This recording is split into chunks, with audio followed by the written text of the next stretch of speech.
Oui, cabinet paysagiste Marc Dujardin, j'écoute. Oui, allô, c'est Manu. Enfin, Emmanuel. Oui. Je voudrais savoir où vous en êtes du nouveau plan pour le parc paysager. Je rappelle qu'on a notre cocktail d'inauguration le 14 juillet et Brigitte, elle se fait du souci. Justement, j'allais vous appeler au cabinet. On a une première proposition. Vous pouvez vous connecter sur notre site?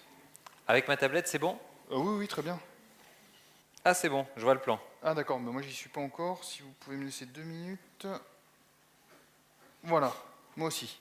Alors du coup, ça c'est tout le plan qu'on a prévu pour le jardin. Donc il y a la maison au fond, et puis devant il y a toutes les plantes que Madame Brigitte a demandé.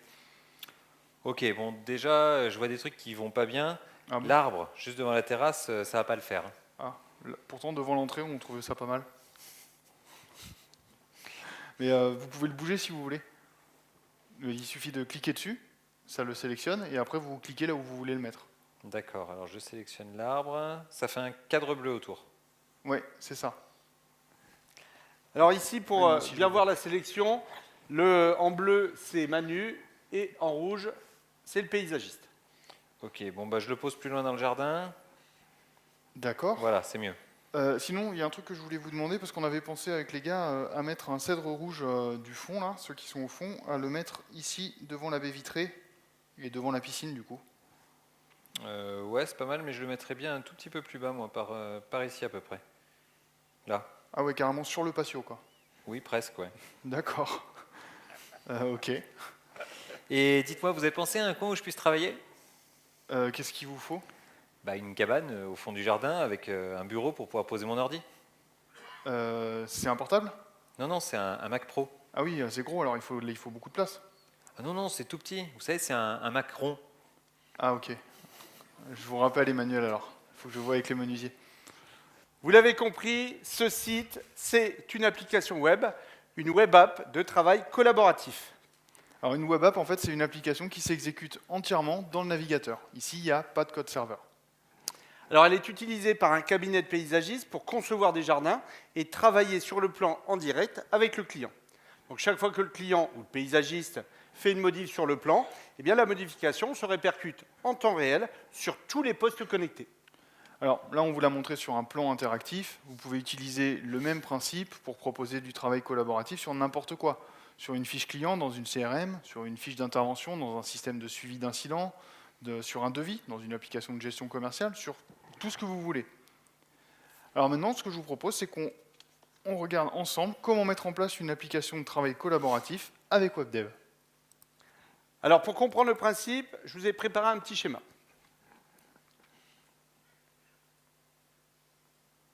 Le voici. Donc le principe de base, c'est des WebSockets. Les WebSockets, c'est comme des sockets, mais utilisables depuis un navigateur.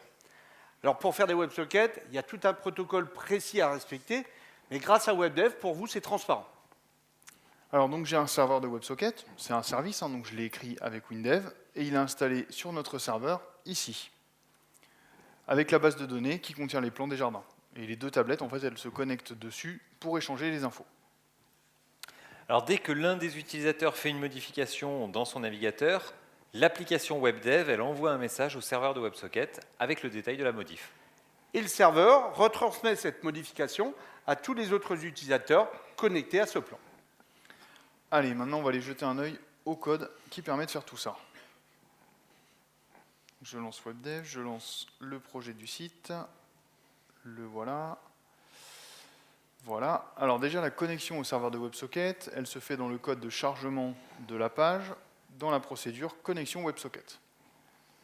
Et vous le voyez, les WebSockets en WLangage, c'est très facile. Ça utilise les fonctions de la famille socket que vous connaissez déjà. Donc ici, socket connect, un nom pour identifier la socket, et l'URL du serveur de WebSocket.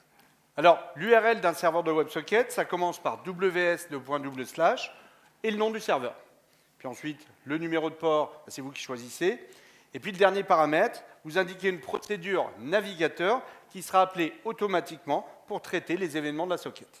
Donc ici, on l'a appelé sur WebSocket événement. Alors pour envoyer une info au serveur, par exemple quand un utilisateur ajoute un élément sur le plan, ça se passe ici dans la procédure envoi message serveur WebSocket. Alors vous le voyez, on a utilisé la fonction WLangage socket écrit. Il suffit d'indiquer le nom de la socket et le message à envoyer.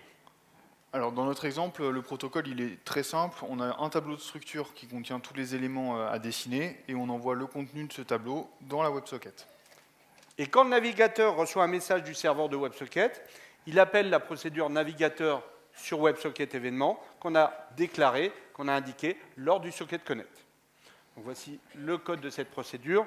Donc elle reçoit en paramètre une constante pour indiquer quel événement s'est produit, et puis le message envoyé par le serveur de WebSocket, s'il y en a un. Alors dans une callback de WebSocket, il y a 4 événements possibles. Il y a la connexion, la déconnexion, la réception d'une erreur ou la réception d'un message. Alors dans notre exemple sur la réception d'un message, eh bien, je désérialise le contenu du message et j'appelle la procédure traite dessin pour mettre à jour le plan. On voit ici le code de cette procédure. Et c'est tout. Puis je vous rappelle, tout ce code, vous repartez avec. Mettre en place une application de travail collaboratif dans un navigateur avec WebDev, vous le voyez, c'est facile. Les web apps, c'est facile avec WebDev 23.